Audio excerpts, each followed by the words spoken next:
పత్తి కాదు అసంతృప్తి అంట. ఖర్చు ఎక్కువ, మిగిలేది తక్కువ. రైతులకు సవాళ్లు, కూలీలకు కష్టాలే. సెస్ అధ్యయన నివేదిక వెల్లడి. పత్తి ఉత్పత్తిలో మొత్తం నష్టాలే వస్తున్నాయండి రైతుకి. చూడండి, ఉత్పత్తి విలువ, సాగు ఖర్చు, మిగులు హెక్టారుకు. అంటే ఏపీలో హెక్టారు పత్తి పండిస్తే మిగిలేదు 6,000 రూపాయల. తెలంగాణలో చూడండి దారుణం, -9,032 మైనస్. అంటే ఎడన్నా పత్తి వేస్తే వాడు నష్టపోవాలన్నమాట. ఇక్కడ ఎవడు చేస్తా అండి అట్లా వ్యవసాయం? పత్తి వేస్తే ఉత్పత్తి విలువ 78,325 రూపాయలు అవుతుంది, సాగు ఖర్చు 87,457 రూపాయలు అవుతుందంట, నష్టం 9,032 రూపాయలు వస్తుందంట పత్తి వేస్తే. పత్తి రైతుకి పరిస్థితి ఇలా ఉంది తెలంగాణలో. తెలంగాణ పత్తి రైతులు పెను సవాళ్ళు ఎదుర్కొంటున్నారు. సాగు వ్యయం ఏటేటా పెరుగుతుంది, కానీ అప్పుల భారం మాత్రం తగ్గటం లేదు.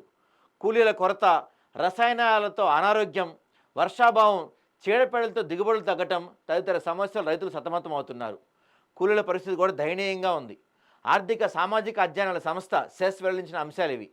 పత్తి సాగు సామూహికాల్లో ప్రాథమిక సూత్రాలు, హక్కుల స్థితిగతి అంచనా పేరిట CESS director Ellanki Revathi, associate professor B Suresh Reddy, assistant professor Penumarthi Aparna, research scholar Patangi వీళ్ళందరూ దీనిపైన చేశారు. అంటే దాన్ని ఏమంటారు, ఒక రీసెర్చ్ చేశారు.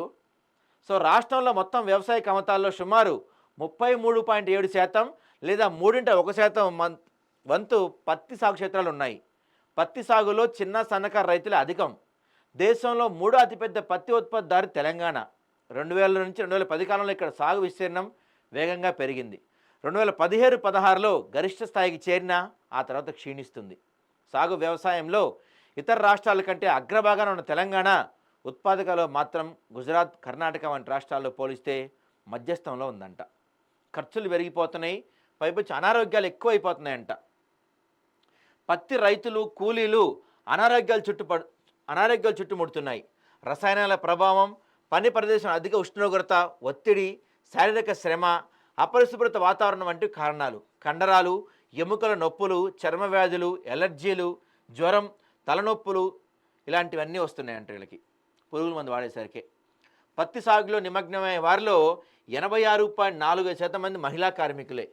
పత్తి కోతకు మహిళల సగటు వేతనం పురుషుల వేతనంలో 84% మాత్రమానంగానే ఉంది. పత్తి రైతుల్లో అత్యధికంగా 15.4% మంది ఎస్సీలే. తర్వాత స్థానంలో ఓసీలు 15.2%, ఎస్టీలు 8.4%, బీసీలు 6.1% మంది మాత్రమే ఉన్నారంట. మరి దీని నుంచి ఏం చేయాలి అంటే సెస్ కొన్ని ఇవి చెప్పింది, వాటిని ఏమంటారు, కొన్ని గైడ్లైన్స్ ఇచ్చారు. పత్తి సాగులో ప్రమాదకరమైన రసాయనాలపై 17 దేశాలు నిషేధం విధించాయి. దీన్ని కూడా మనం అనుసరించాలి. మనం అనుసరించాం. ఎక్కడైతే బ్యాన్ చేస్తామో వాటిని మనం ఎక్కువ వాడతాం, ఎందుకంటే మనకి తక్కువ రేటుకి వస్తాయి కాబట్టి అవి. కార్మిక శాఖ తరపున కూలీలకు 2 నెలలకు ఒకసారి బూట్లు, గ్లౌజు, పని ప్యాంటు, మాస్కులు పంపిణీ చేయాలి.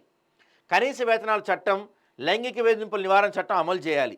బాల కార్మికుల విలువను అరికట్టాలి. పత్తి చేలలో, పన్నీల్లో, ఆటోల్లో పరిమితికి మించిన కూలీ తరలించడం తగదు. సురక్షితమైన ప్రయాణ ఏర్పాట్లు చేయాలి.